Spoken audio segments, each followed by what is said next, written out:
10 लोग बलिया की ओर आ रहे थे, उसको जरा चुनौती दी, क्यों रे चलेगा नहीं, कहाँ जाना है, अरे बलिया क्या करना है, हिंदुस्तान को आज़ाद करना है। तो गाड़ी से कूद गया और उनकी टोली के साथ बलिया आ गया, बताओ क्या करना है। वो कलेक्टर के ऑफिस में घुस गया, कोई कहता है कलेक्टर को थप्पड़ मारा, मारा कि नहीं मारा, हम तो वहाँ थे नहीं। और कहानियाँ तो कहानियाँ हैं।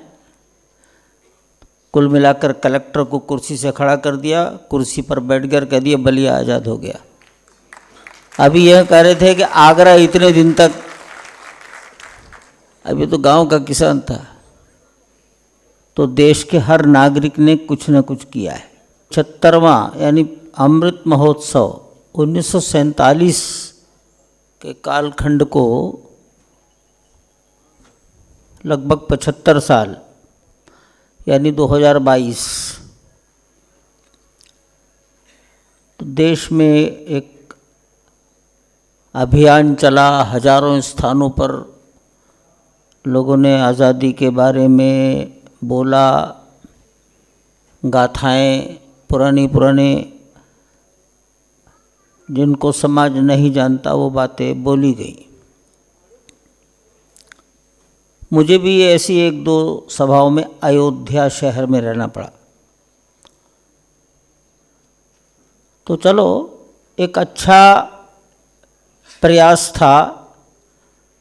कुछ जो बातें मालूम नहीं वो आज के समाज के सामने आ गई। मैं तो मूल रूप से राष्ट्रीय स्वयंसेवक संघ के अतिरिक्त मेरा कोई सार्वजनिक जीवन नहीं है और मैं पढ़ने लिखने का भी शौकीन नहीं। संघ ने कहा कि राम जन्मभूमि आंदोलन चलने लगा है, इसमें आपकी अगर वहीं भेज दिया जाए तो आपको कैसा लगेगा। हमने कहा बहुत अच्छा लगेगा, हम तो देश के लिए काम करने आए हैं।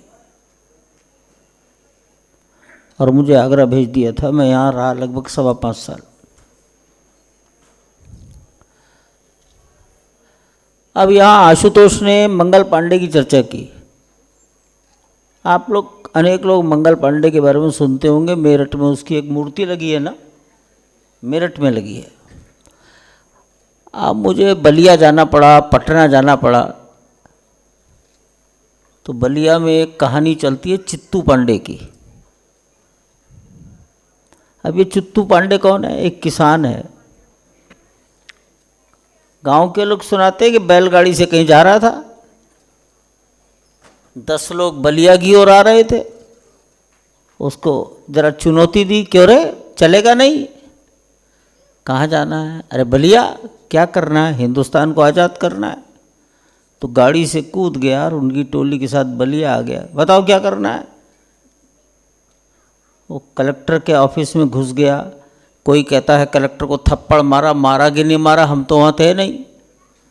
और कहानियाँ तो कहानियाँ हैं। कुल मिलाकर कलेक्टर को कुर्सी से खड़ा कर दिया, कुर्सी पर बैठ कर कह दिया बलिया आज़ाद हो गया। अभी यह कह रहे थे कि आगरा इतने दिन तक, अभी तो गांव का किसान था। तो देश के हर नागरिक ने कुछ न कुछ किया है। अब बलिया चित्तू पांडे को मानता है। हमें पटना जाना पड़ा तो मैंने कहा कुछ सुनाओ। तो कहा देखो ये जो बिल्डिंग दिख रही है ना, 10-12 लड़कों ने ठान लिया इसके ऊपर झंडा फहराएंगे। झंडा लेके चल दिए, चढ़ गए। ये तो चुनौती थी सरकार को। गोली चली, एक गिरा, दूसरा फिर एक कदम और चढ़ गया। और जितने लोग गए थे, 10 गए थे, 12 गए थे, तो इतिहासकार खोज लें, सब मारे गए। कोई कहता है झंडा चढ़ गया, कोई कहता नहीं चढ़ा, जाए। जैसे 1990 में कह दिया था कि अगर परिंदा भी पर नहीं मार सकता, पत्रकार लोग कहने लगे हेलीकॉप्टर से फावड़ा भी गिरा दोगे तो मान लेंगे। तो हाँ, हेलीकॉप्टर से फावड़ा गिराने की क्या जरूरत थी, चढ़ गए खुद। एक पुलिस अफसर आए थे, अशोक सिंघल को कहने कि आप नहीं जानते जब पुलिस गोली चलाएगी तो क्या होगा। अशोक जी ने कहा था मैं हिंदुस्तान का इतिहास अच्छी तरह जानता हूँ, गोली खाएंगे आगे बढ़ते रहेंगे। वही हुआ। उन्होंने कहा कि यहाँ का हर नागरिक कुछ न कुछ करता है, सबका योगदान है इस देश के सम्मान की रक्षा में। मैंने कहा कि मैं राष्ट्रीय स्वयंसेवक संघ का के अलावा मेरा कोई जीवन नहीं है सामाजिक। तो संघ को काम को शुरू करने वाला एक नागरिक है, नौजवान लड़का है, वो नागपुर का है। कालांतर में वो कलकत्ता मेडिकल कॉलेज में पढ़ने गया लोकमान्य तिलक जी के कारण से। लेकिन जब वो बच्चा था तब तो कहानी ऐसी आती है कि स्कूल से मिठाई मिली, घर के कूड़ेदान पे फेंक दी। अब घर के बड़े बुजुर्गों ने पूछा भाई क्या है, किसने फेंका मिठाई, किसे फेंका? बच्चे ने कह दिया मैंने फेंका। अभी कहाँ से लाया तू? कि स्कूल में मिली थी। फेंक क्यों दी? वो कहता है रानी विक्टोरिया के राज्याभिषेक की खुशी में बांटी गई है, मैं क्यों खुशी मनाऊं? ये छोटा सा बालक है, इसको आप क्या कहेंगे? ये किस श्रेणी की देशभक्ति मानी जाएगी?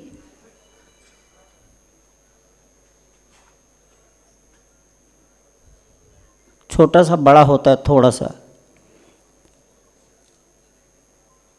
उसके घर में कोई एक छोटी मोटी कोठरी है, वो घर अभी जिंदा है, उस घर को गिरने नहीं दिया है, उसकी आकृति भी बदलने नहीं दी है, उसके दरवाजे भी जो के त्यों रखने की कोशिश की गई है। उस नागरिक की, उस नौजवान की मृत्यु 1940 में हुई है और उसका जन्म शायद 1889 और आरएसएस शुरू किया उस आदमी ने 1925, 36 साल की उम्र में। तो ये जरा बड़ा हुआ, 7वीं 8वीं में पढ़ता होगा, 9वीं में पढ़ता होगा।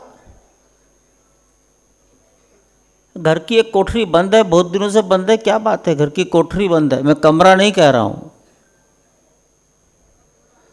खोला गया तो गड्ढा खुदा पड़ा है, मट्टी का ढेर है। बताओ किसने किया है? इसने कहा मैंने किया है। क्यों किया है? अरे वो जो नागपुर के बाहर किला है ना सीताबर्डी, उस किले पर एक झंडा लहराता है, उसे यूनियन जैक कहते हैं। वो हिंदुस्तान का नहीं है, वो ब्रिटेन का है। उसे उतारूंगा, अपना चढ़ाऊंगा, यहाँ से सुरंग बनाकर जाऊंगा। बालक 8वीं कक्षा बालक है। ये किस श्रेणी का क्रांतिकारी है? ये कहाँ आएगा? ये इस स्वतंत्र भारत की 19वीं शताब्दी की कहानियाँ हैं। तो न यहाँ संघर्ष कभी बंद हुआ, न सारा हिंदुस्तान कभी अंग्रेज़ों के अंतर्गत रहा, और अगर रहा तो शांति से कभी नहीं रहा। कभी इस गाल पर थप्पड़ मारा, 2 दिन चुप रहे, अगले दिन दूसरे गाल पर थप्पड़ मार दिया। ये देश करता रहा। इसने कभी भी आनंद के साथ जैसे दुनिया में हुआ वैसा नहीं हुआ। इसने कभी स्वीकार नहीं किया, इसलिए निरंतर। अब ये हमारे पूर्वजों का संस्कार था। शायद इसका एक कारण और भी था जो दुनिया में शायद नहीं था। कोई 4 साल में, कोई 10 साल में, कोई 15 साल में कोई चर्च के अधीन चला गया, कोई इस्लाम के अधीन चला गया, जिसके लिए इकबाल की 4 पंक्तियां सुना दी। तो हमारे इस देश का एक कारण शायद ये था कि हमारा समाज कभी भी राजा के अधीन नहीं रहा। राज्याश्रित ये समाज नहीं है।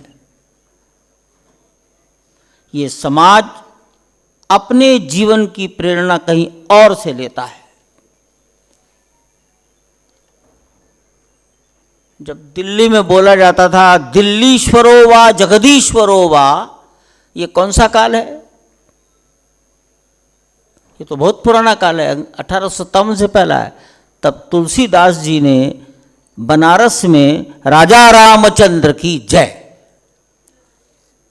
राजा रामचंद्र, और दिल्ली बोलता था दिल्लीश्वर हुआ, जगदीश्वर हुआ। ये समाज सदैव ऐसा ही रहा। और यहाँ इसलिए समय समय पर इस, कहते हैं ना, हमारी माँ ये धरती, इसकी कोख सूनी नहीं हुई।